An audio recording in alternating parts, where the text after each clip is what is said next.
प्रसन्नम् ज्ञानस्वरूपं निजबोधरूपं योगीन्द्रमीड्यां भवरोगवैद्यं श्रीमद्गुरुं नित्यमहं नमामि। यस्यांके च विभाति बोधरसुता देवापगामस्तके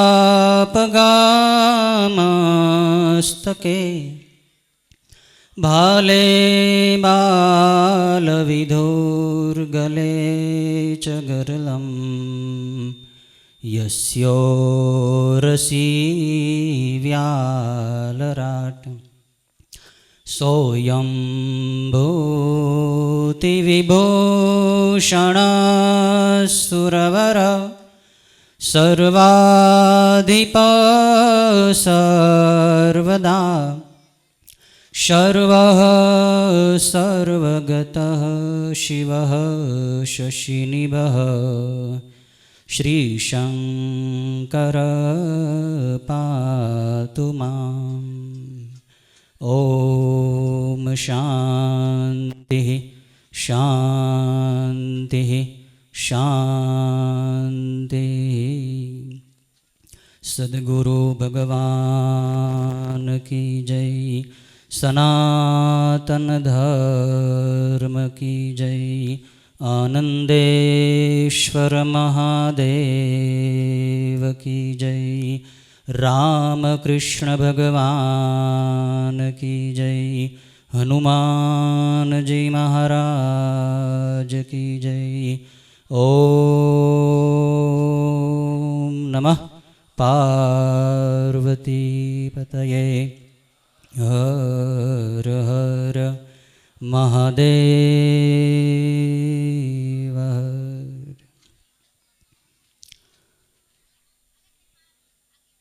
करोड़ों ब्रह्मांडों में अणु अणु में तत्व स्वरूपे व्यापक स्वरूपे विलसी रहेला अपना सौना आत्म स्वरूप वहला गुरुदेवना पावन चरणारविंद में आजना गुरुदेवनी 5મી महानिर्वाण तिथि ब्रह्म निर्वाण तिथि महोत्सव प्रसंगे गुरुदेवनो आ चरणानुरागी बाळक, गुरुदेवनो आ गुणानुरागी बाळक पावन गुरुचरणारविंद में कोटि कोटि वार साष्टांग दंडवन नमस्कार करे छे। वर्षों भले 1, 2, 3, 4 कि 5 वीती गया। गुरुदेवनु शरीर निर्वाण पाम्यु एमने भले 5 वर्षों वीती गया, पण गुरुदेव क्यांय गया नथी। गुरुदेव આજે પણ બિરાજમાન છે।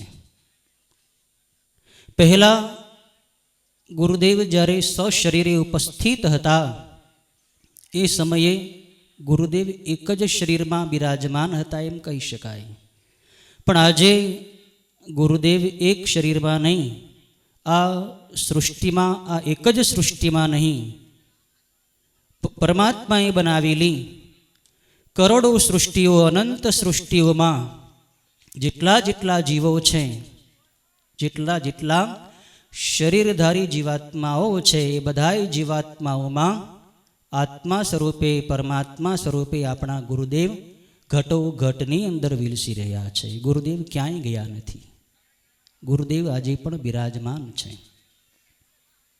ગુરુદેવ એ કોઈ આંખથી જોવાનું શરીર નથી, જેને આંખથી જોઈ શકાય એવું શરીર ગુરુદેવ નથી। ગુરુદેવ એ અનુભવ કરવાનું તત્વ છે. ગુરુદેવ કોઈ વ્યક્તિ નથી, ગુરુદેવ એક શક્તિ છે. ગુરુદેવને જોવાના નહીં, એને અનુભવ કરવાના છે. આજે આપણે સૌ ગુરુદેવને અનુભવ કરવા જઈ રહ્યા છીએ. ગુરુદેવ છે પણ એનો અનુભવ આંખથી નહીં, કાનથી નહીં, શરીરથી નહીં, આત્માથી થવાનો છે. આપણે બધા ગુરુદેવને આત્મ સ્વરૂપે અનુભવ કરીએ. તમારે બધાએ ગુરુજીને જોવા છે? બોલો. તમારે બધાએ ગુરુજીના દર્શન કરવા છે? તો બધાએ આંખો બંધ રાખી દો, ટટ્ટાર બેસી જાઓ. ગુરુદેવને ચર્મચક્ષુથી નહીં, જ્ઞાન ચક્ષુથી, આત્મચક્ષુથી જોઈ શકાય છે. ગુરુદેવનું એક કોઈ રૂપ નથી, ગુરુદેવ સ્વરૂપ છે. રૂપ તો સ્થૂલ શરીરનું હોય, સ્વરૂપ આત્માનું હોય. એ આત્મ સ્વરૂપને આત્માથી જ જોઈ શકાય છે. તમે બધા આત્મા બની જાઓ, અંદર ઉતરી જાઓ. મનને સંકલ્પો વિકલ્પોમાંથી પાછું ખેંચી લો, મનને શાંત કરી દો.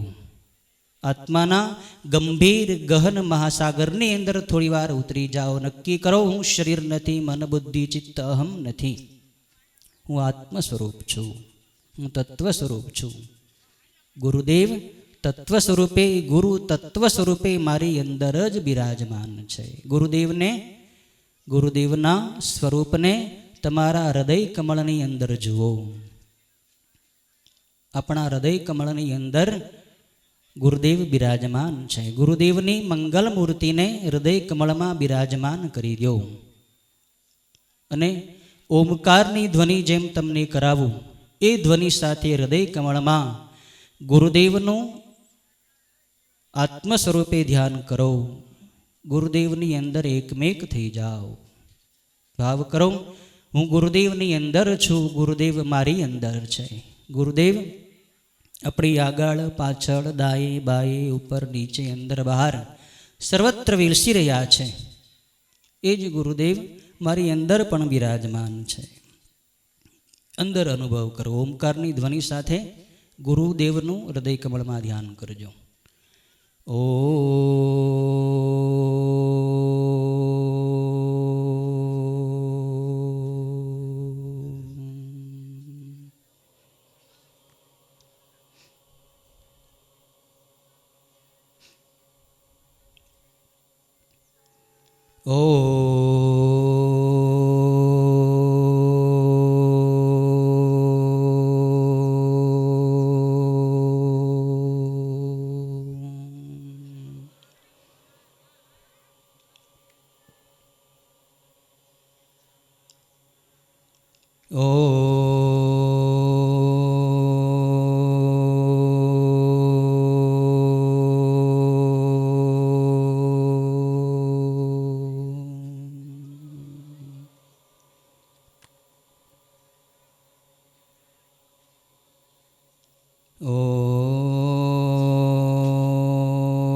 શાંતિ.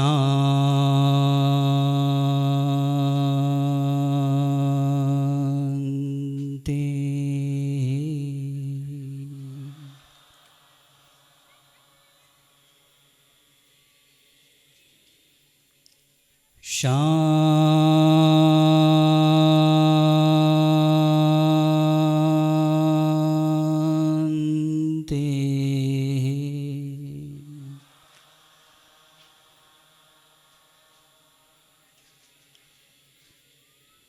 શાંતિ.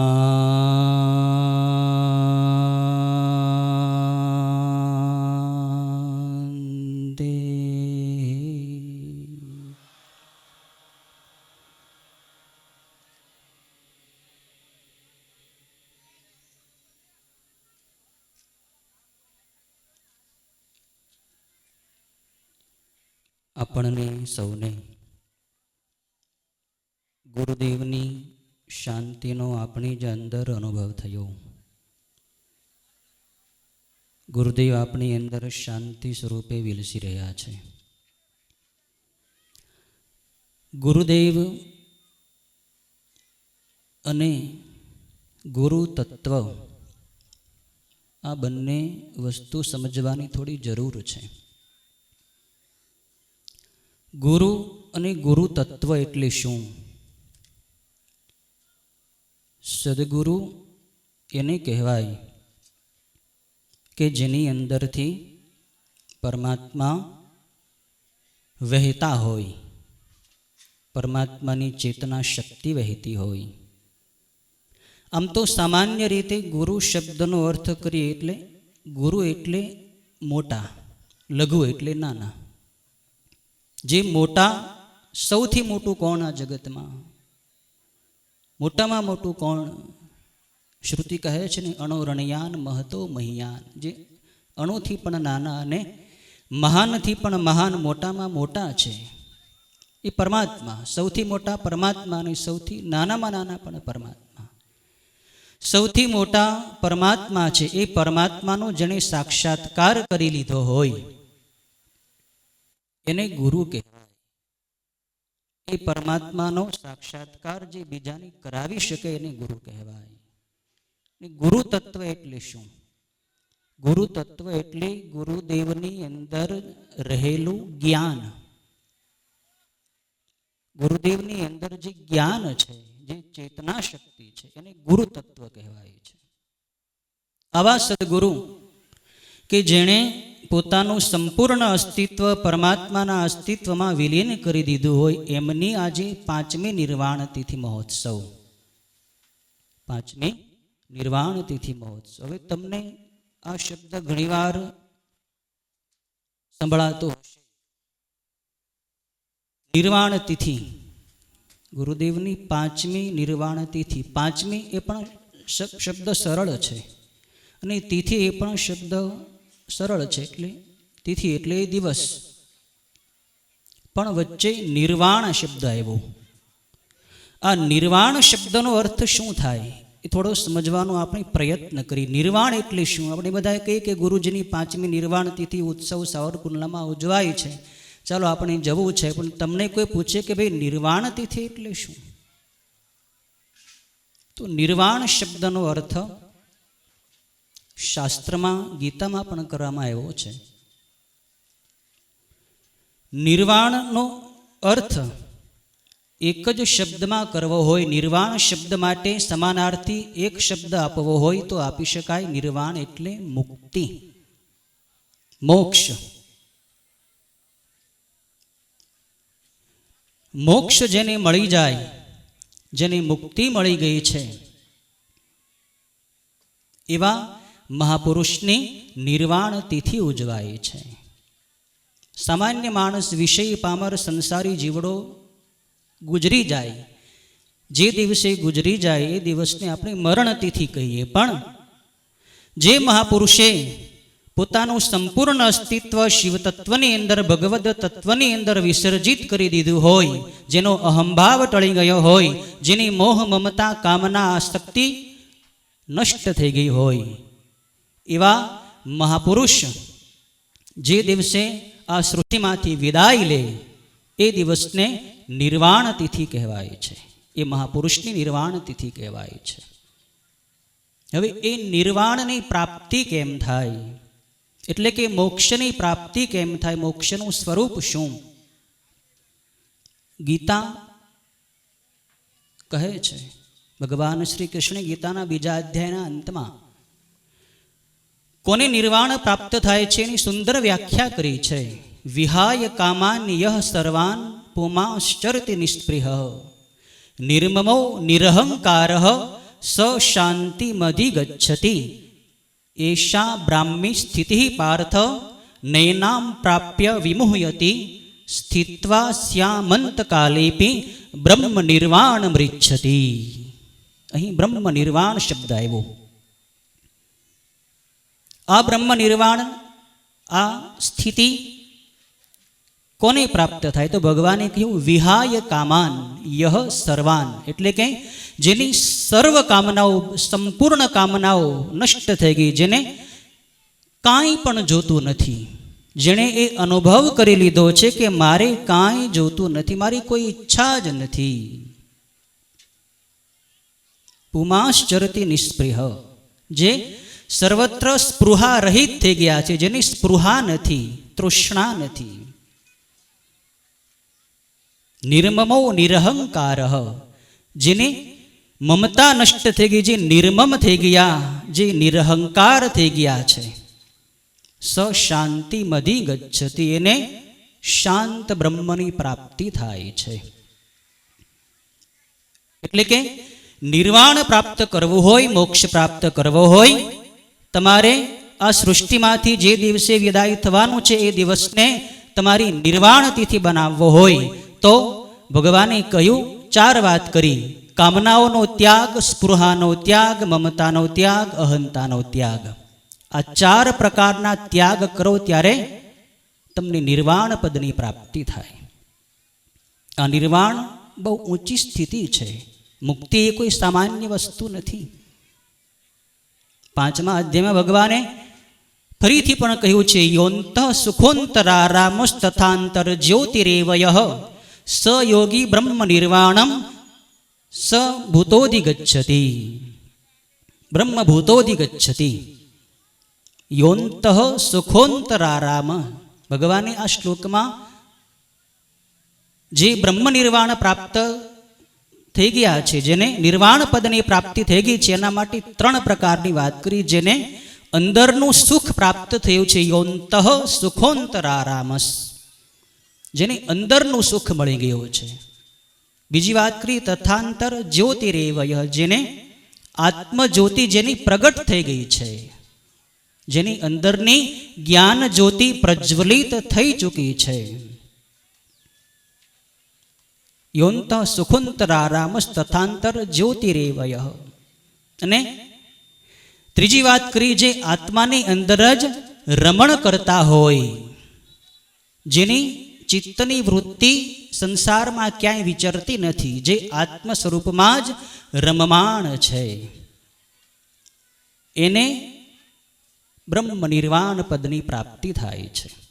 આગળ ભગવાને કહ્યું, લભંતે બ્રહ્મ નિર્વાણ મૃષય ક્ષીણ કલ્મષાઃ છિન્ન દ્વૈધા યતાત્માન સર્વભૂત હિતે રતાઃ. નિર્વાણ કોને પ્રાપ્ત થાય? લભંતે બ્રહ્મ નિર્વાણમ મૃષય. આમાં ભગવાને ઋષિ શબ્દ વાપર્યો છે. જેની નિર્વાણ પદની પ્રાપ્તિ થઈ જાય એને ઋષિ કહ્યા છે ભગવાને. હવે ઋષિ એટલે શું? ઋષ ધાતુથી ઋષિ શબ્દ બને છે. ઋષ શબ્દનો અર્થ થાય છે વિવેક. અને એ વિવેક જેના જીવનમાં જાગૃત થઈ ગયો છે એને ઋષિ કહેવાય. કયો વિવેક? વિવેક એટલે શું? વિવેક એટલે સત અને અસતના, જડ અને ચેતનના સ્વરૂપને યથા તથ્ય જાણવાની શક્તિ. આનું નામ વિવેક. જડ શું છે, ચેતન શું છે, સત શું છે, અસત શું છે, શાશ્વત શું છે, નાશવાન શું છે, આનું જેને યથા તથ્ય પૂરેપૂરું જ્ઞાન થઈ ગયું છે એનું નામ વિવેકી જન, એનું નામ ઋષિ. આવો જેને વિવેક છે, જે એને ઋષિ ભગવાને કહ્યા. લભંતે બ્રહ્મ નિર્વાણમ ઋષય ક્ષીણ કલ્મષા. કલ્મશ એટલે પાપો, જેના સમસ્ત પાપો નષ્ટ થઈ ચૂક્યા છે, જેનો વિવેક જાગૃત થઈ ગયો છે. છિન્ન દ્વૈતા, ભગવાને કહ્યું જેની દ્વિધા, જેનો દ્વૈત ભાવ નષ્ટ થઈ ગયો છે. રાગ દ્વેષ, મારું તારું, અનુકૂળતા પ્રતિકૂળતા, સુખ દુઃખ, હાનિ લાભ, આ બધા જ દ્વંદ્વોની અંદર જે સમ રહે છે, શાંત રહે છે, સંતુલિત રહે છે, એને છિન્ન દ્વૈતા, જેના બધા જ સંશયો, જેના બધા જ દ્વંદ્વો છિન્ન ભિન્ન થઈ ગયા છે, એને નિર્વાણ પદની પ્રાપ્તિ થાય. યતાત્માન, જે અંતર્મુખ છે, જેણે આત્માની અંદર સ્થિતિ કરી લીધી છે, એને નિર્વાણ પદની પ્રાપ્તિ થાય છે. કામ ક્રોધ વિયુક્તાનામ યતિનામ યત ચેતસામ અભિત બ્રહ્મ નિર્વાણમ વર્તતે વિદિતાત્મનામ. કામ ક્રોધથી સર્વથા રહિત થઈ ગયા હોય છે, આ બધા જ અંદરના શત્રુઓને જેણે જીતી લીધા હોય, એને નિર્વાણ પદની પ્રાપ્તિ થાય. બહારના શત્રુઓને જીતવાને સહેલી વાત છે. આખા જગતનો વિજેતા બનવું, વિશ્વ વિજેતા બનવું જે સરળ છે, પણ પોતાની અંદર જે શત્રુઓ બેઠા છે, કામ ક્રોધ લોભ મોહ અભિમાન આસક્તિ મમતા, ન જાણે કેટલા કેટલા શત્રુને આપણે પોતે જ આપણી અંદર આશરો આપી દીધો છે. આ બધા જ શત્રુઓની વીણી વીણીને બહાર કાઢી નાખવા, શત્રુઓની સામે લડીને જ્ઞાનથી, ભક્તિથી, સેવાથી અંતર્મુખ રહીને સંસારના આઘાતો પ્રત્યાઘાતો સહન કરીને જેણે તમામ ભીતરના શત્રુઓ પર વિજય મેળવી લીધો હોય, એને નિર્વાણ પદની પ્રાપ્તિ થાય. અને એવા મહાપુરુષની નિર્વાણ તિથિ માટે આટલા હજારો એમના અનુયાયીઓ હોય, ધર્મપ્રેમી હોય, એ એકત્રિત થાય. બાકી તો આ સૃષ્ટિમાં ક્ષણે ક્ષણે અનેકો જીવો જન્મે છે, જીવે છે ને મરી જાય છે. કોઈને ખબર પણ પડતી નથી કે આપણે કયા ખૂણામાં જન્મ્યા સૃષ્ટિના અને ક્યાં મરી ગયા. પણ જેણે અંદરના શત્રુઓ પર વિજય મેળવી લીધો, જેણે બ્રહ્મ સ્વરૂપને આત્મા સ્વરૂપને ઓળખી લીધું, જે અંદર ઉતરી ગયા અને જેણે દેહ ભાવને આત્મભાવની અંદર વિસર્જિત કરી દીધો, એવા મહાપુરુષની બ્રહ્મ નિર્વાણ તિથિ ઉજવાય, મહાનિર્વાણ તિથિ ઉજવાય. આપણા ગુરુદેવની આવી સ્થિતિ હતી. ગુરુદેવ સદાય અંતર્મુખ રહેતા હતા. ગુરુદેવ અપાર શક્તિઓનો ભંડાર હતા.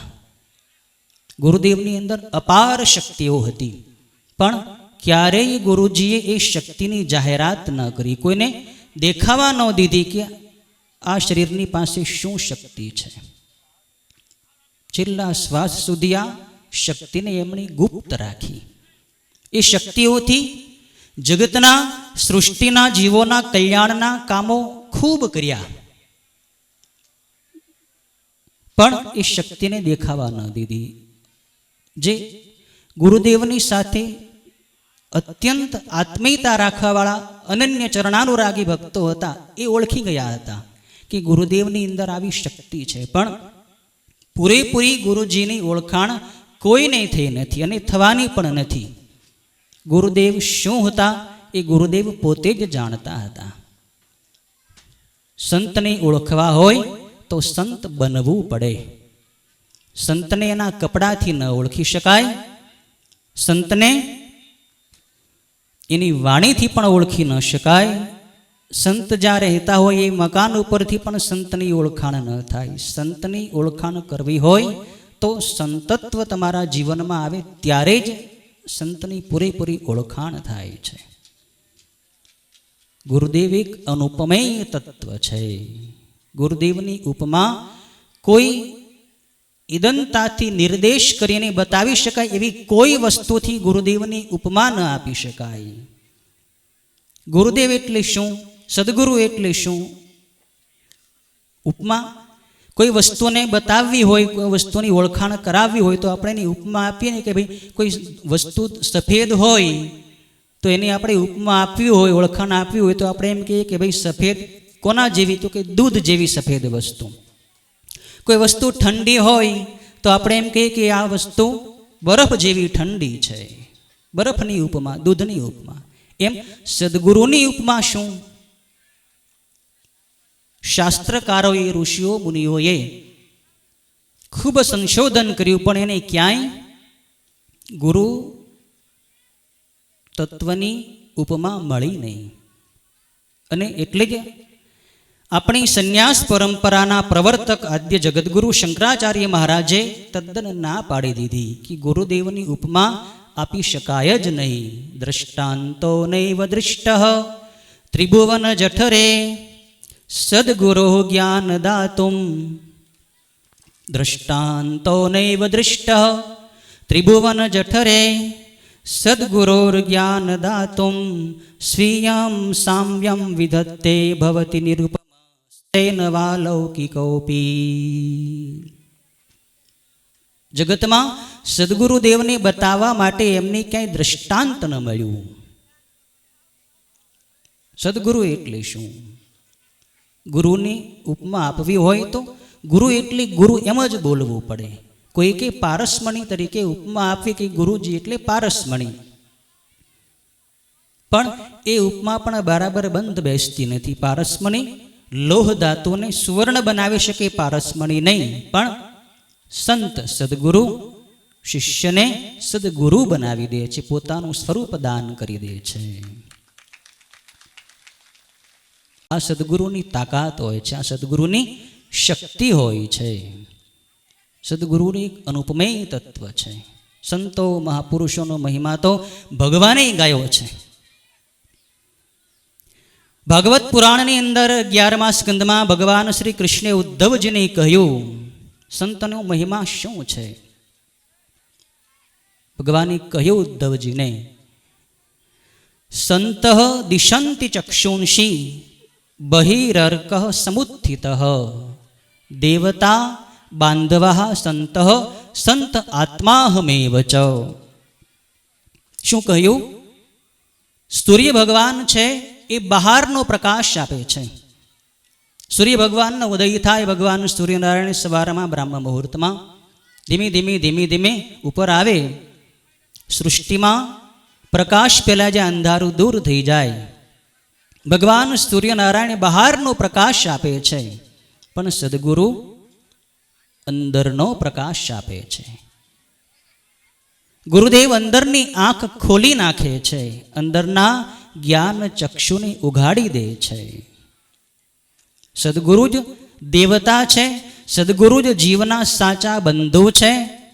અને ભગવાને તો ત્યાં સુધી કહી દીધું કે સદગુરુ એ મારું જ સ્વરૂપ છે. સંત આત્માહમેવ ચ, એટલે કે સંતો મારું જ સ્વરૂપ છે. હું જ સંત છું, સંત હું જ છું. સંતો મારું જ સ્વરૂપ છે. ભગવાને આ કહ્યું છે. સંતોનો મહિમા અપાર છે. સંતો સૃષ્ટિમાં જ્ઞાનનો પ્રકાશ ફેલાવે, અજ્ઞાનનું અંધારું દૂર કરી દે, જગતના જીવોના પાપ કર્મોને ધોઈ નાખે. જગતના જીવોના જ પાપોને ધોવે એમ નથી. તીર્થોની અંદર જે પાપ એકત્રિત થયા હોય એ તીર્થોના પાપને પણ સંતો મહાપુરુષો ધોઈ નાખે છે. ભગીરથ રાજાએ હજારો વર્ષો સુધી તપશ્ચર્યા કરી પિતૃઓના કલ્યાણ માટે.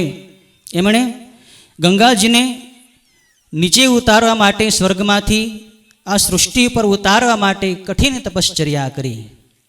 ગંગાજી નીચે આવ્યા તો ખરા, પણ ગંગાજીને ચિંતા થઈ કે આ પૃથ્વી ઉપર હું વહીશ, મારો પ્રવાહ વહેશે તો મારી અંદર આ જગતમાં અનેક પાપી જીવો મારા જળની અંદર સ્નાન કરવા માટે આવશે, તો એના બધા પાપ મારી અંદર આવી જશે.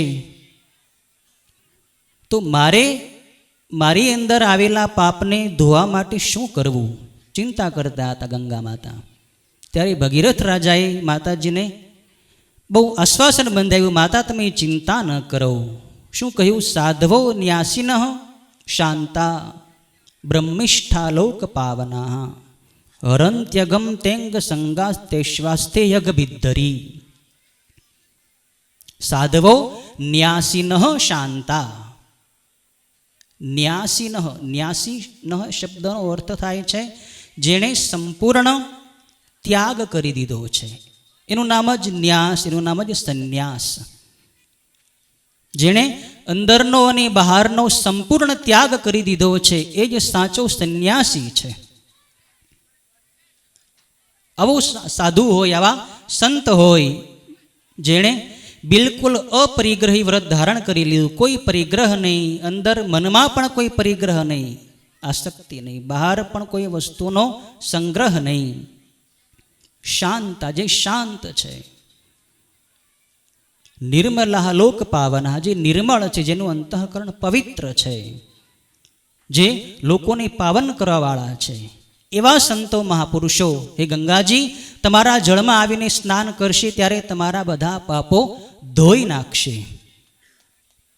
સંતો મહાપુરુષો તીર્થોના પાપોને પણ ધોઈ નાખે છે. આટલું સંતો મહાપુરુષોનું એની તાકાત હોય છે. ગુરુ તત્વ એ જ શિવ તત્વ છે. એમાં અને શિવ તત્વની અંદર લગારે ભિન્નતા નથી. ગુરુદેવ આપણા આવા હતા જે બીજાને દર્શન માત્રથી પવિત્ર કરી દેતા હતા. ગુરુદેવની આજે આપણે 5મી નિર્વાણ તિથિ ઉજવી રહ્યા છીએ. તો નિર્વાણ પદ ગુરુદેવી પ્રાપ્ત કર્યું. આ નિર્વાણ પદ ગુરુજીએ કેવી રીતે પ્રાપ્ત કર્યું એ વિશે વિચારો. આપણે તિથિ ઉજવીએ, તિથિ આપણે ઉજવવા માટે છેક ક્યાંથી, છેક મુંબઈથી, રાજકોટથી, અમદાવાદ, સુરત, દૂર દૂરથી અહીં આવ્યા. અહીં આવીને આપણે ગુરુજીની ધૂન બોલ્યા અને ગુરુજીની પૂજા કરી, ગુરુજીની આરતી કરી, ઘણું ઘણું કર્યું. પણ અહીંથી તમારે લઈને જવાનું શું? આ મહોત્સવમાંથી તમારે મેળવવાનું શું? મેળવવાનું એ છે મોક્ષ પ્રાપ્તિનું જ્ઞાન, નિર્વાણ પ્રાપ્તિનું જ્ઞાન તમારે મેળવવાનું છે. નિર્વાણ કેવી રીતે મળે? ગુરુજીને નિર્વાણ પદ પ્રાપ્ત થયું તો એ નિર્વાણ પદ પ્રાપ્ત કરવા માટે ગુરુજીએ શું કર્યું એ વિશે આપણે વિચારો. અને એ વિચારીને ગુરુજીએ જે કર્યું એ આપણે કરવા માંડીએ તો આપણને પણ નિર્વાણ પદ પ્રાપ્ત થાય. વિચારો ગુરુજીએ શું કર્યું? ગુરુજીને મોક્ષની પ્રાપ્તિ, શિવ તત્વની પ્રાપ્તિ કેવી રીતે થઈ? મુક્તિની પ્રાપ્તિ કરવા માટે ગુરુજીએ શું કર્યું? ગુરુજીના જીવન ઉપર આપણે આપણું ચિત્ત લઈ જઈએ. બાલ્યાવસ્થાથી લઈને આપણે શરૂઆત કરીએ તો જન્મથી જ, બાલ્યાવસ્થાથી જ ગુરુદેવને મોક્ષ પ્રાપ્તિની ઉત્કટ અભિલાષા હતી. મારે મોક્ષ પ્રાપ્ત કરવો છે. જો જે યોગ ભ્રષ્ટ જીવ હોય, જે પૂર્વની કમાણી લઈને આવેલો જીવ હોય, જેના સંસ્કારો શુદ્ધ છે, પૂર્વ જન્મમાં જેણે ખૂબ સાધનાઓ કરી છે પણ થોડોક યોગ અધૂરો રહી ગયો, એ યોગ અધૂરો પૂરો કરવા માટે, એ અધૂરો યોગ પૂર્ણ કરવા માટે જેણે જન્મ ધારણ કર્યો હોય એ જીવ તો બહુ દુર્લભ છે. ભગવાને એને બહુ દુર્લભ એવો શ્રેષ્ઠ બતાવ્યો છે. શુચિનામ શ્રીમતામ ગેહ યોગ ભ્રષ્ટો બી જાય તે. એવો યોગી જેણે ખૂબ સાધના તપશ્ચર્યા કરી છે પણ જેની મુક્તિ થઈ નથી, તો એવો યોગી, એવો યોગ ભ્રષ્ટ જીવ પવિત્ર યોગીઓના કુળમાં જન્મ લે છે.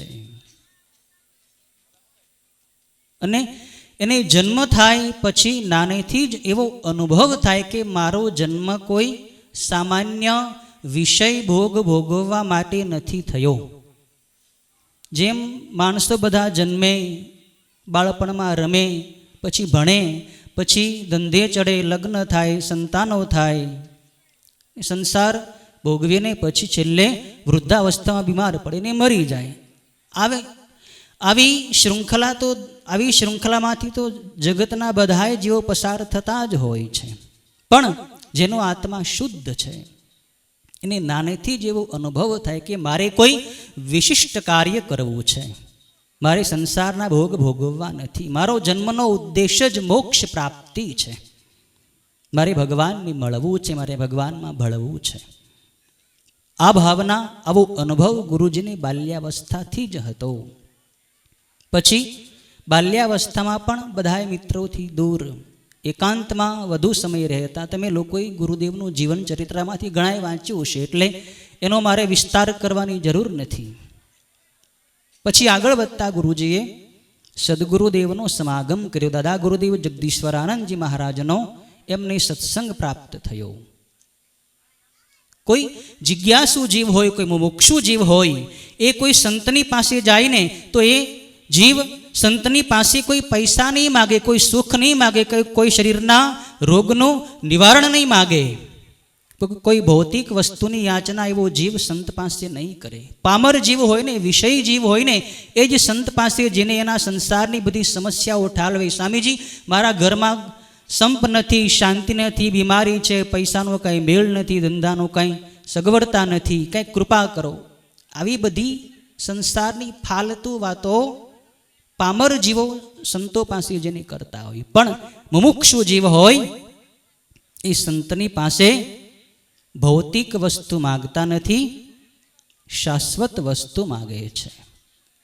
એવા જીવો જ્ઞાનના તરસ્યા હોય છે, જ્ઞાનના પીપાસુ હોય છે, અને જાણવું હોય છે કે હું કોણ છું.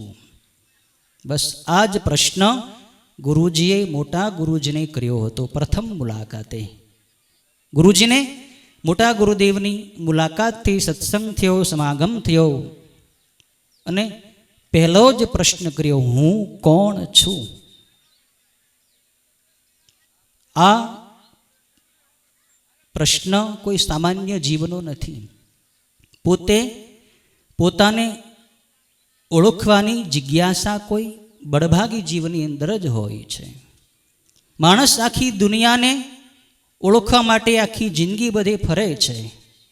બીજા વ્યક્તિઓને ઓળખે, મોટા માણસોને ઓળખે, ઘણી બધી ઓળખાણ કરે, પણ પોતાની ઓળખાણ માણસને જીવનના છેલ્લા શ્વાસ સુધી થતી નથી. આમના મરી જાય છે ઘણા જીવો, પોતાને ઓળખી શકતા નથી. હું કોણ છું?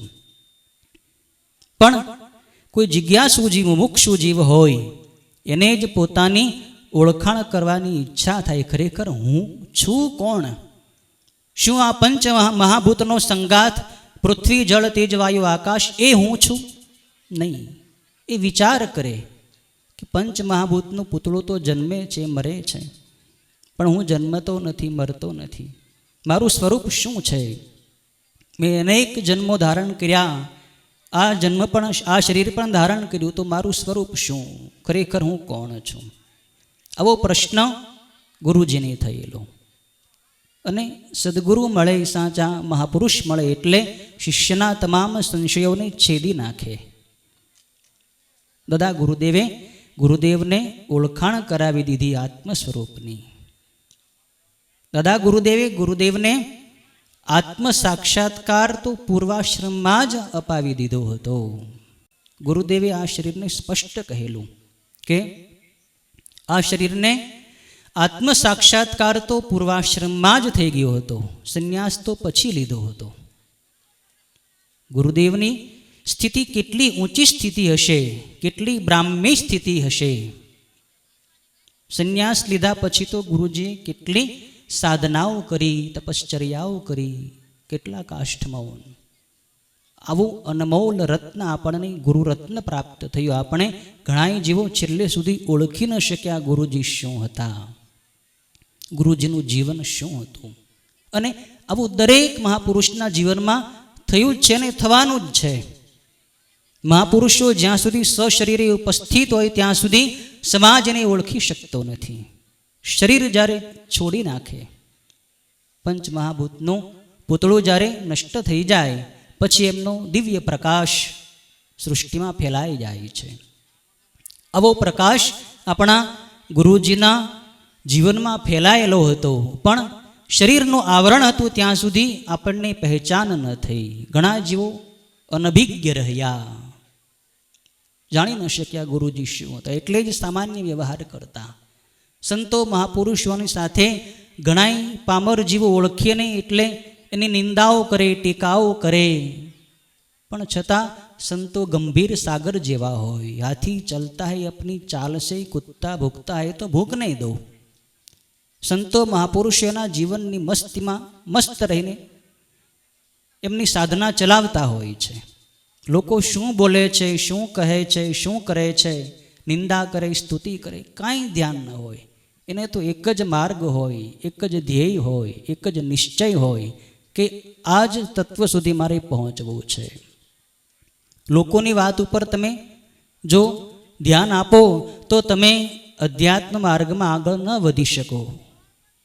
અને એ નિયમ છે. તમે સાધના માર્ગમાં થોડા ઘણા પણ આગળ વધશો, તમારી અંદર દેવી સંપત્તિનો વિકાસ થશે, ઉન્નતિ થશે તમારી આધ્યાત્મિક, એટલે તરત જ જે આ સૃષ્ટિમાં જે આસુરી શક્તિઓ છે એ તરત પ્રગટ થશે અને તમને દબાવવાનો પ્રયત્ન કરશે જ. કોઈ પણ પ્રકારે તમારી આજુબાજુના લોકોથી, પરિવારના લોકોથી તમને એટલા બધા વિક્ષેપો આપે, વિઘ્નો નાખે.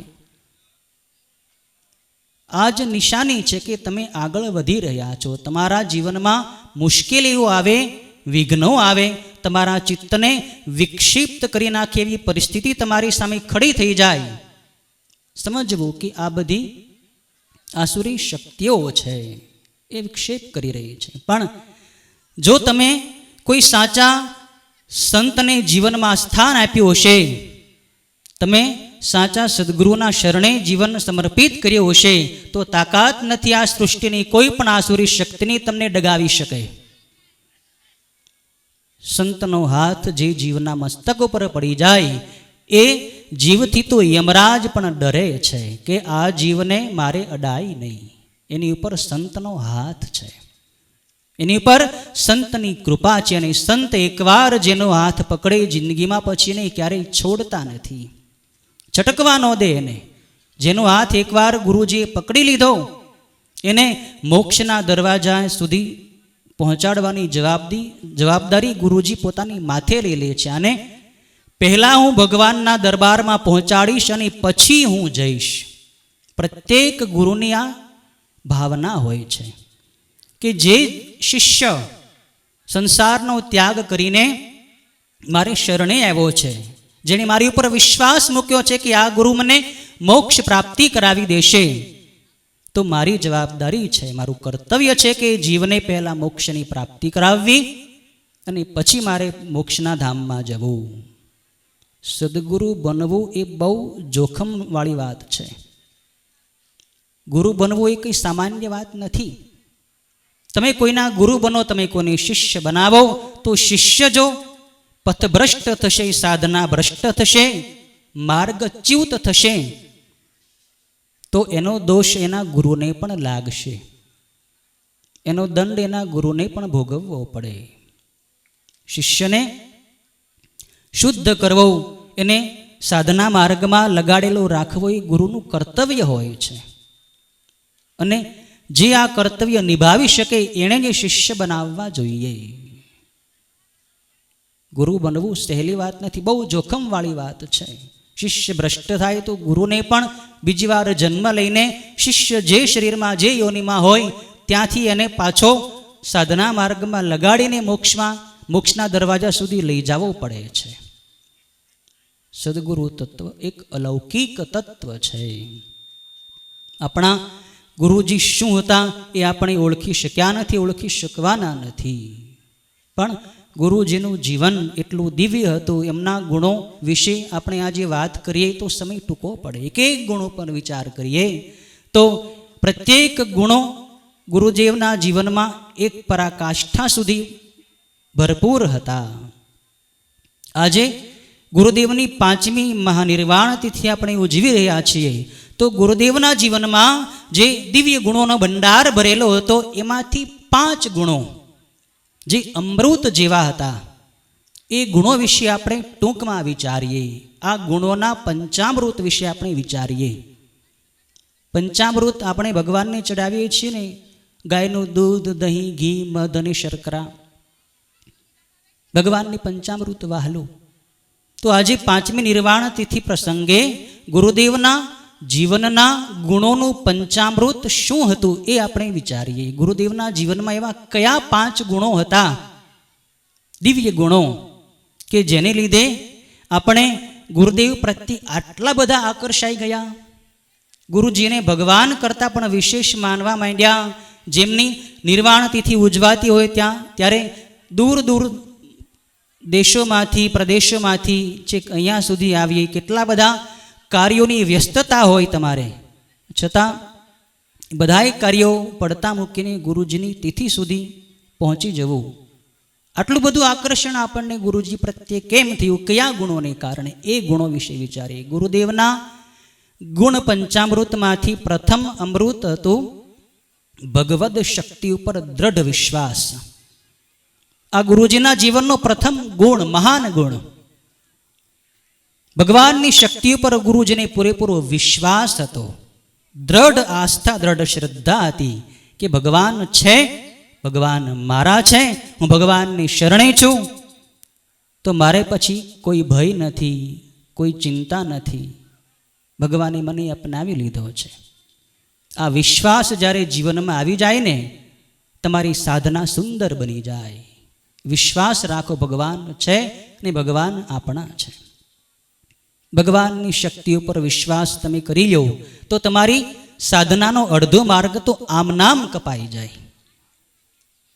વિશ્વાસ એક એવો ગુણ છે જે માણસની અંદર આત્મશક્તિને ખીલવી દે છે. વિશ્વાસ થઈ ગયો, ભગવાનનો હું છું, ભગવાનની સાથે સંબંધ થઈ ગયો. ગુરુદેવના જીવનમાં આ દ્રઢ વિશ્વાસ હતો.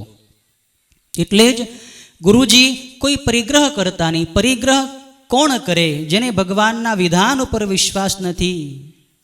ભગવાને ગીતાની અંદર કહ્યું, અનન્યાસ ચિંતયન્તુ મામ યે જનાઃ પર્યુપાસતે તેષામ નિત્યાભિયુક્તાનામ યોગક્ષેમં વહામ્યહમ. જે અનન્ય ભાવથી મારું ચિંતન કરે છે, એના યોગક્ષેમનું હું વહન કરું છું. ભગવાને વચન આપ્યું છે, તો ભગવાનનું વચન મિથ્યા ન હોય, ભગવાન ખોટું બોલે નહીં. આ ગીતાનું વચન. ભગવાને પણ એક ઉચ્ચ સ્થિતિમાં રહીને જે બોધ આપ્યો, એ બોધ એટલે ગીતા. એ ગીતાનું આ વચન છે, મારા ભક્તના યોગ અને ક્ષેમનું વહન કરવું. યોગક્ષેમનું વહન એટલે અપ્રાપ્તની પ્રાપ્તિ અને પ્રાપ્તની રક્ષા. જે વસ્તુ ભક્તની પાસે નથી, શરણાગતની પાસે નથી, એ ભગવાન એને આપી દે, અને જે વસ્તુ એની પાસે છે, ભગવાન એનું રક્ષણ કરે. આ બંને વાત ભગવાન કરે છે પોતાના ભક્ત માટે. તો ભગવાને કહ્યું છે, તો પછી પરિગ્રહ કરવાની શું જરૂર? ભગવાન ખાવાનું આપી દેશે, રહેવાનું આપી દેશે. ગુરુજીના જીવનમાં અનેક મુશ્કેલીઓ આવી આપણને એમ દેખાય કે ગુરુજીએ કેટલી તિતિક્ષા કરી, પણ આપણને એ તિતિક્ષા વિશે વિચાર કરીએ તો આમ રૂવાડા ખડા થઈ જાય. આટલા બધા ઉપવાસ, આવી ઠંડી, આવું અપમાન ગુરુજીએ કેમ સહન કર્યું છે? એ સહન કરવા માટે ગુરુજીની પાસે હતો ભગવદ શક્તિ ઉપર વિશ્વાસ. એક વિશ્વાસના આધારે ગુરુજીએ મોટી મોટી મુશ્કેલીઓને પણ સાવ નગણ્ય કરી નાખી. કાંઈ નહીં, ભગવાન છે, શરીરનો પ્રારબ્ધ હશે, અને ભગવાન છે તો ભગવાન શરીરને પોષણ માટે આપી જ રહેશે. અને સુખ દુઃખ જે આવે છે એ કોને આવે છે? શરીરને આવે છે. ગુરુદેવ સદાય બ્રાહ્મી સ્થિતિમાં રહેતા હતા, ભગવાનની અંદર સ્થિત રહેતા હતા. એટલે ગુરુદેવને શરીરના કષ્ટોની કોઈ અસર થતી નહીં. ગુરુદેવ સદાય બ્રહ્મ વાક્યનું, વેદાંત વાક્યનું ચિંતન કરતા હતા. અહમ બ્રહ્માસ્મિ તત્વમસી શિવોહમ શિવોહમ. આવા ગુરુદેવ યોગી હતા. યતિ પંચકની અંદર જેમ શંકરાચાર્ય મહારાજ કહે છે, વેદાંત વાક્યેષુ સદારમંત ભિક્ષાન્ન માત્રેણ ચ તુષ્ટિમંત અશોકવંત કરુણૈકવંત કૌપીનવંત ખલુ ભાગ્યવંત. જે વેદાંત વાક્યનું ચિંતન કરે છે, જે ભિક્ષા માટે પરિભ્રમણ કરે છે, જે પોતે કોઈ સંગ્રહ કરતો નથી, ક્ષુધા થાય એટલે સમાજની પાસેથી મધુકરી માગે. મધુકરી માગવી એટલે, મધુકર એટલે ભમરો.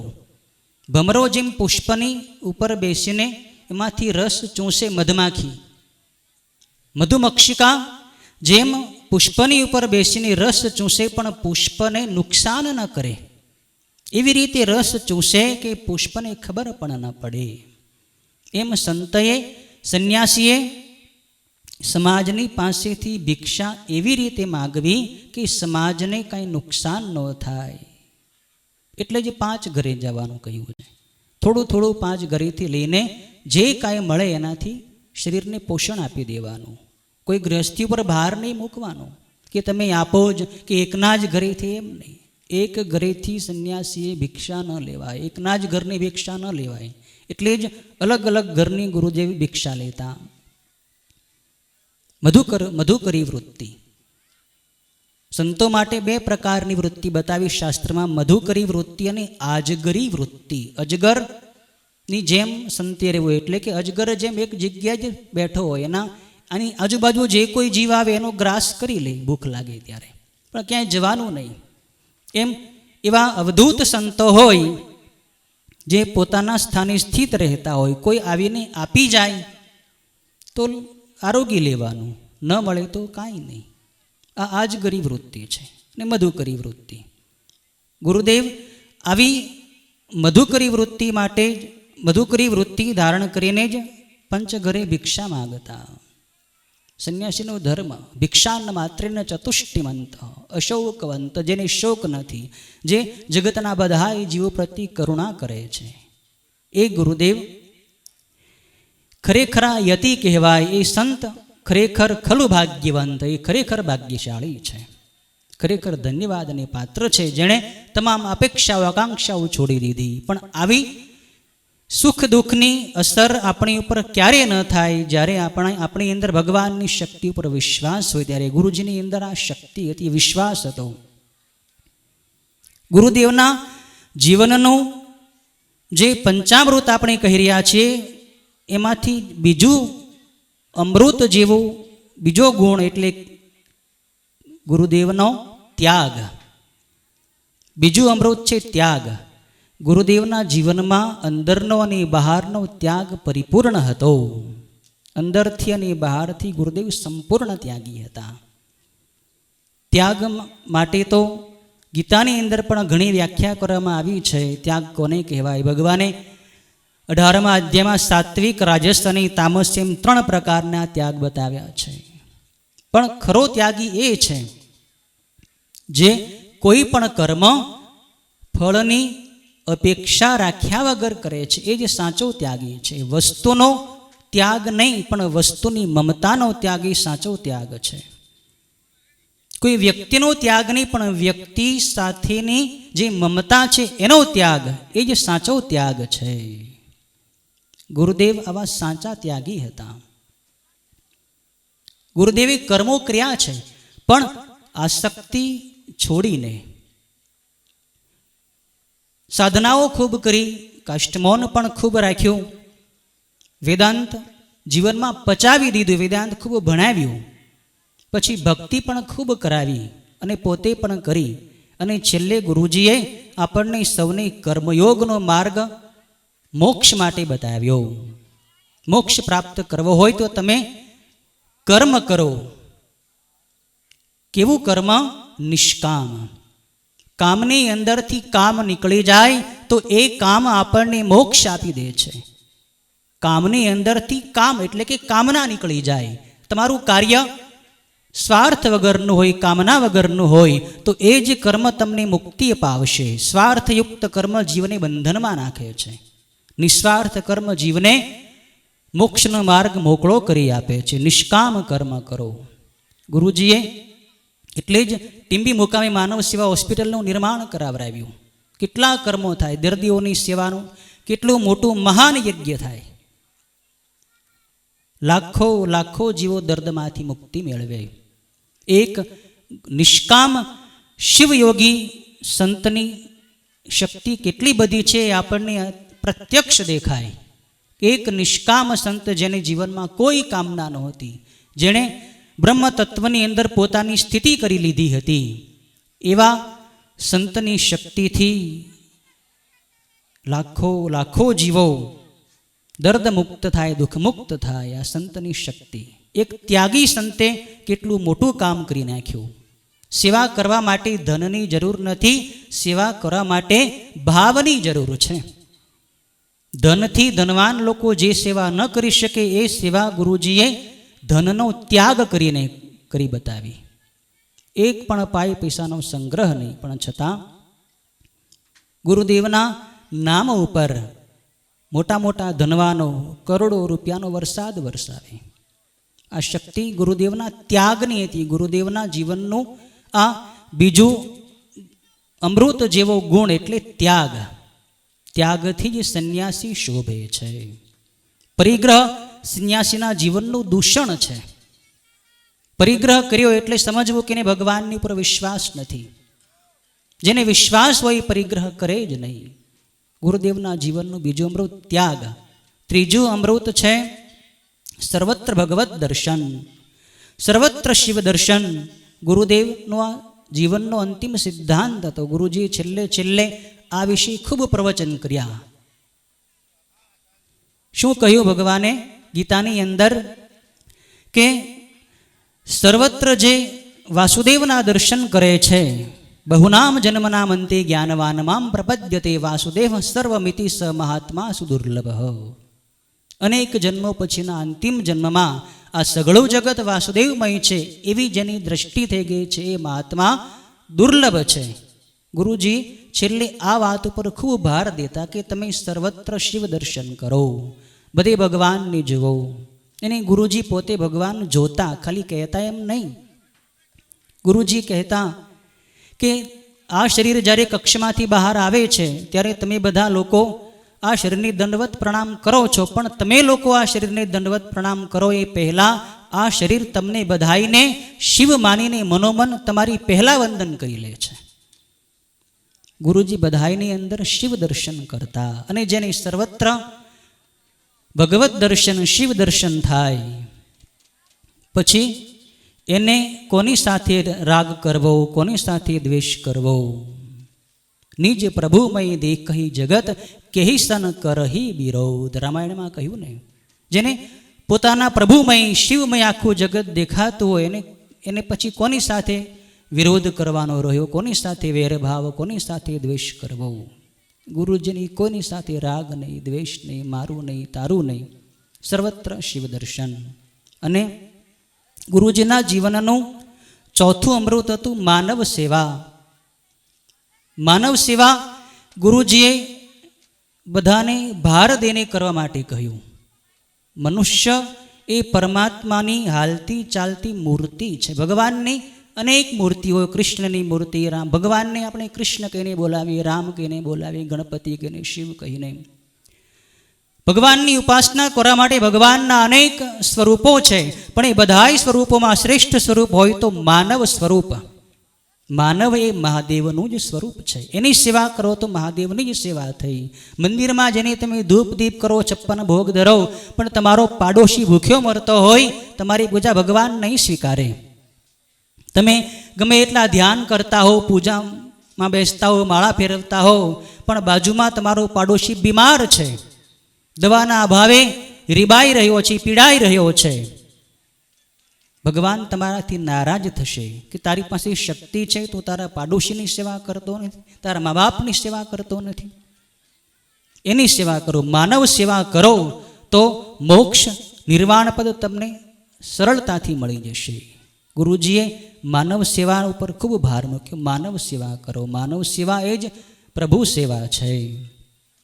ગુરુદેવના જીવનનું પાંચમું અમૃત ગુણ જેવું, પાંચમો ગુણ અમૃત જેવો કયો તો એ પાંચમો ગુણ છે સંયમ.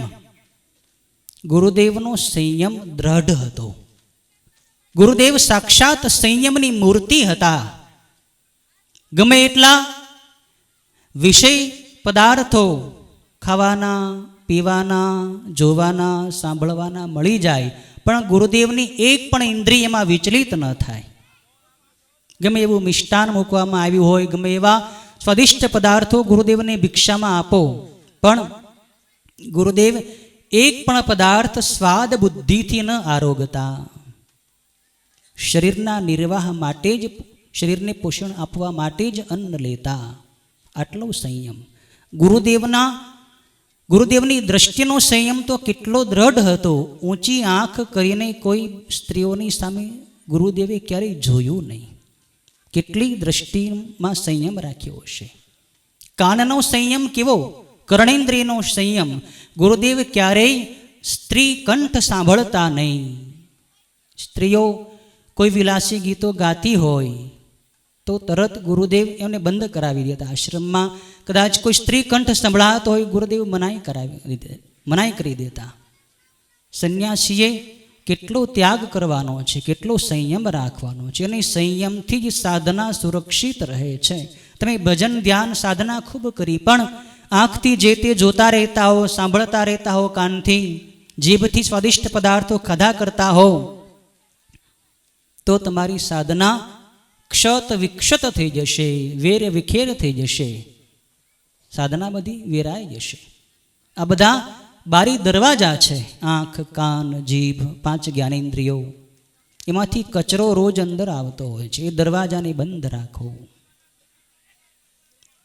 ઇન્દ્રિયાણીન્દ્રિયાર્થે તસ્ય પ્રજ્ઞા પ્રતિષ્ઠિતા. જે દરેક ઇન્દ્રિયો ઉપર, જેણે દરેક ઇન્દ્રિયો ઉપર સંયમનું તાળું લગાવી દીધું છે, એને જ ભગવાનની સ્થિત પ્રજ્ઞ કહ્યો છે. ગુરુદેવ સાચા સ્થિત પ્રજ્ઞ હતા. સંયમ અદ્ભુત હતો. એક પણ વિષયમાં ગુરુદેવનું ચિત્ત વિચલિત ન થતું. સંયમની સાક્ષાત મૂર્તિ. ગુરુદેવના જીવનનું આ પંચામૃત, આ પંચામૃતનું આજે આપણે બધાએ 5મી મહાનિર્વાણ તિથિ પ્રસંગે આચમન કરવાનું છે. આચમન કરો. ભગવદ શક્તિ ઉપર વિશ્વાસ, અંદરનો અને બહારનો ત્યાગ, સર્વત્ર શિવ દર્શન કરવા, બધાય મનુષ્યોની, માનવોની સેવા કરી, માનવ સેવા, અને દરેક ઇન્દ્રિયો ઉપર સંયમ. આવા પંચામૃતમાંથી કદાચ એકાદું અમૃત પણ તમે પીશો, તમારા જીવનમાં એનું આચમન કરશો, ઘૂંટડો એનો ગળે ઉતારશો અને હૃદયમાં તમારી નસે નસમાં એ ગુણને ઉતારી દેશો, તો પણ બાકીના બધાય ગુણો તમારી અંદર આવી જશે અને ગુરુજી તમારી ઉપર આજે પ્રસન્ન થશે. ગુરુજીને પ્રસન્ન કરવા હોય તો શું કરવું? આજે 5મી નિર્વાણ તિથિ ઉત્સવમાં તમે બધાએ ક્યાંથી અહીં આવ્યા છો? એટલો સમય તમે શાંતિથી આ સભાની અંદર બેઠા છો. આપણે ગુરુજીની આરતી ઉતારી, પૂજા કરી, 56 ભોગ ધર્યા, તો શું ગુરુજી એટલા માત્રથી આપણી ઉપર પ્રસન્ન થઈ જશે? સંતને પ્રસન્ન કરવા હોય તો પૂજા કરીને નહીં, એમના સિદ્ધાંતને જીવનમાં ઉતારીને પ્રસન્ન કરો. સંતને પોતાનો સિદ્ધાંત જેટલો વહાલો લાગતો હોય એટલું પોતાનું શરીર પણ વહાલું નથી હોતું. ગુરુદેવને જીવનમાં ઉત્કટ ઈચ્છા હતી કે દરેક મનુષ્ય બને, માનવ બને. ગુરુજી પોતાના પ્રવચનમાં ઘણીવાર કહેતા કે તમે માણસ બનો. માણસ બનશો તો ભગવાન તમારી પર પ્રસન્ન થશે, સંત તમારી પર પ્રસન્ન થશે, ગુરુજી પ્રસન્ન થશે. આજે આપણે ગુરુજીને પ્રસન્ન કરવા હોય તો માણસ, હવે માણસ કોને કહેવાય? જે બીજાને નડતો ન હોય એને માણસ કહે. સૌથી પહેલી વાત તો આ જ. જે બીજાને નડ્યા કરતો હોય એ માણસ છે જ નહીં. આડોશી પાડોશીને, પોતાના પરિવારને, ભાઈઓને ઝઘડા કરીને અશાંતિ આપતો હોય, દુઃખી કરતો હોય, રડાવતો હોય, એ માણસ નથી. ગુરુજીને પ્રસન્ન કરવા હોય તો આજથી નક્કી કરો કે હું કોઈને ક્યારેય નડીશ નહીં. ગુરુજીને પ્રસન્ન કરવા હોય તો નક્કી કરો હું ક્યારેય કોઈની નિંદા નહીં કરું, કોઈને હું ઈર્ષા નહીં કરું. આજે ગુરુજીને તમે આ રૂપે શ્રદ્ધાંજલિ આપો. 5મી નિર્વાણ તિથિ પ્રસંગે તમે તમારે ગુરુજીને શ્રદ્ધાંજલિ આપવી હોય તો આવા નિયમ લ્યો કંઈક. તમે પુરુષ હો તો નક્કી કરો હું કોઈ સ્ત્રીઓને નડીશ નહીં. સ્ત્રી હો, તમે પત્ની હો કોઈના, તો નક્કી કરો હું પતિને પરેશાન નહીં કરું, પતિની સેવા કરીશ. તમે જે પણ ક્ષેત્રમાં હો તો એ ક્ષેત્રમાં કોઈને નડવાનું બંધ કરો અને ઉપયોગી થાવ, તો ગુરુજી સંત તમારી ઉપર રાજી થાય. તમે કોઈ નેતા હો, તમે કોઈ રાજકીય ક્ષેત્રની અંદર સેવા બજાવતા હો તો નક્કી કરો કે હું પ્રજાને લૂંટીશ નહીં, હું પ્રજાની સેવા કરીશ. રાજાની ગાદી પ્રજાને રાજી કરવા માટે છે, દુઃખી કરવા માટે નથી. ગુરુજીની પાસે અનેક નેતાઓ આવતા, રાજકીય મહાનુભાવો, ધારાસભ્યો, સાંસદ પણ આવતા. ગુરુજી બધાને એ જ કહેતા કે તમને સત્તા મળી હોય તો એ સત્તાનો સદુપયોગ કરો. સમાજના લોકોએ, જનતાએ તમારી ઉપર વિશ્વાસ મૂક્યો છે કે આમને સુખી કરશે. એ વિશ્વાસ ઉપર તમે ઘાત કરો તો ભગવાન તમારાથી નારાજ થાય. તમારી હાથમાં 5 વર્ષ માટે સત્તા આવી છે તો એ સત્તા દરમિયાન એવું તમે કર્મ કરો કે તમારી ઉપર જનતાનો અંતરનો આશીર્વાદ વરસી પડે. મત માગવો ન પડે, વગર માગે મળી જાય. ગુરુજી નેતાઓ માટે ખૂબ કહેતા, યથા રાજા તથા પ્રજા. જો રાજા જ ભ્રષ્ટ હોય તો પ્રજા ભ્રષ્ટ થશે જ. રાજા ભ્રષ્ટાચાર કરે, નેતા ભ્રષ્ટાચાર કરે તો પ્રજા પણ ભ્રષ્ટાચાર જ કરશે. રાજા નેતા ધાર્મિક હોય, સંત પ્રેમી હોય, સેવાભાવી હોય તો એ ગુણ એની પ્રજામાં પણ આવશે જ. નેતાઓએ અત્યારે આ ખાસ શીખવા જેવું છે. તમારું જીવન પહેલાં સારું બનાવો તો લોકો તમને વગર માગે મત આપી દેશે. રાજા માટે, નેતાઓ માટે, ગૃહસ્થીઓ માટે, બહેનો માટે ગુરુજી ખૂબ કહેતા કે સ્ત્રીઓ પોતાના પતિની સેવા કરે, પતિને દુઃખી ન કરે તો એના ઉપર ગુરુજી પ્રસન્ન થાય. ગુરુજીની સાચી શ્રદ્ધાંજલિ બહેનોએ આપવી હોય તો નક્કી કરો, હું પતિની સેવા કરીશ, પતિને હું તુકારે બોલાવીશ નહીં, પતિને નામથી બોલાવીશ નહીં, પતિને હેરાન કરીશ નહીં. આજની પત્નીઓ પતિને હેરાન જ કર્યા કરે, હોટલોમાં લઈ જાય. બિચારો પતિ પૈસો કમાઈ શકતો ન હોય, સામાન્ય સ્થિતિમાં જીવતો હોય, પણ છતાંય હઠ કરે. નક્કી કરો, હું કોઈને હેરાન નહીં કરું, બધાને સુખી કરીશ, યથા શક્તિથી બધાની સેવા કરીશ. તો આજે આ 5મી નિર્વાણ તિથિ મહોત્સવ પ્રસંગે આપણે સૌ ગુરુદેવને મનોમન પ્રાર્થના કરી, ગુરુદેવ અમારું જીવન આપને ગમે એવું બનાવવાની અમને શક્તિ આપો. અમારે આપને ગમે એવું જીવન અમારું બનાવવું છે, પણ આપ અમને શક્તિ આપો. આ ભયંકર હળાહળ કળિયુગનું તાંડવ થઈ રહ્યું છે. આ તાંડવમાંથી મારે બચવું છે તો હે ગુરુદેવ કૃપા કરીને અમને શક્તિ આપો, અમને ચેતના આપો, અમને જ્ઞાન આપો અને મારી ઉપર એવી સદાય કૃપા દ્રષ્ટિ વરસાવતા રહેજો કે મારું જીવન આપના સનાતન ધર્મના સિદ્ધાંત અનુસાર સદાય અધ્યાત્મ પથ ઉપર આગળ વધતું રહે, સદાય વિકાસના પંથે આગળ વધતું રહે અને અમે એ તત્વને પ્રાપ્ત કરીએ કે જે તત્વને આપે પ્રાપ્ત કરી લીધું. જે શિવ તત્વની અંદર આપ ભળી ગયા એ જ શિવ તત્વની અંદર હે ગુરુદેવ અમારો પણ પ્રવેશ કરાવી દેજો. આપણા આ સભાની અંદર બિરાજમાન સર્વ આત્મીય સત્સંગી ભાઈઓ, બહેનો, મુરબ્બીઓ, મહેમાનો, સંતો અને સજ્જનો બધાય વતી ગુરુદેવને હું પ્રાર્થના કરું છું કે હે ગુરુદેવ આ કળિયુગના દૂષિત વાતાવરણથી અમારું સૌનું રક્ષણ કરજો, મારી બુદ્ધિને શુદ્ધ રાખજો, અમારા જીવનમાંથી દુર્ગુણોને દૂર કરી અમને જીવનમાં સદ્ગુણોનો પ્રકાશ ફેલાવજો અને સદાય અમારું જીવન આપને ગમે એવું દિવ્ય બનાવજો. ઓમ પૂર્ણમદઃ પૂર્ણમિદં પૂર્ણાત પૂર્ણમુદચ્યતે પૂર્ણસ્ય પૂર્ણમાદાય પૂર્ણમેવાવશિષ્યતે. ઓમ શાંતિ શાંતિ શાંતિ.